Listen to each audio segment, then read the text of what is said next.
That and having worked with scientists researching and pulling out of a lab over the last 10 years now, and prior to that, ran a commercialization venture capital fund.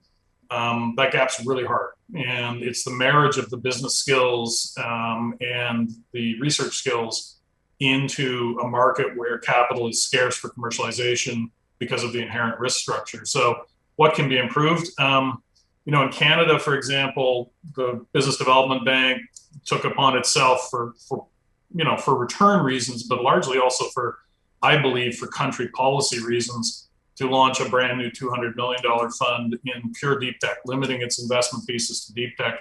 I think there's huge gains there. And I think, if you look at Silicon Valley, the original beginnings, I would argue, of venture capital look more like deep tech than they do a SaaS company. So there's my lament on VCs today. I think there's more gains to be had. I think it's the lack of capital that's holding us back, because the earth-shattering technologies you're hearing about today, yes, they may take 4, 5, 6, 8 years to get there, but when they do, they're huge, and there's a portfolio rationale to that. And I just wish more funds were spun up in the area. The other comment would be, government-wise, there's a massive worldwide race for AI leadership that mirrors the nuclear race, because the gains and the power switch geopolitically that are possible when somebody masters true cognitive AI are staggering. And the game has to be, the only deterrent we've ever seen that works is mutually assured, deterrent, sadly.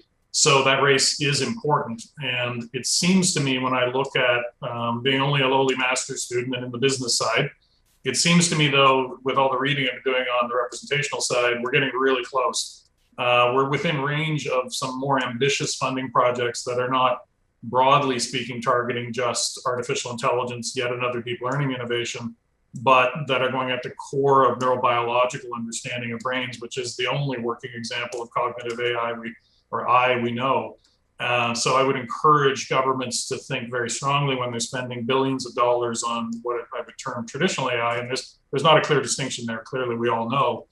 But the brain-inspired community, such as this community and others, I think have tremendously more to offer to what will be the future of fully cognitive AI in understanding brains, et cetera. And I think not enough funding goes there, simply because the policymakers I've spoken to have absolutely no understanding of the space or the potential it holds, even within the 5 and 10 year timeframe. So I think that more engagement between people from this community and policymakers who are holding the purse strings could really help. And I think the science and the gains are warranted and possibly there in the near-term context.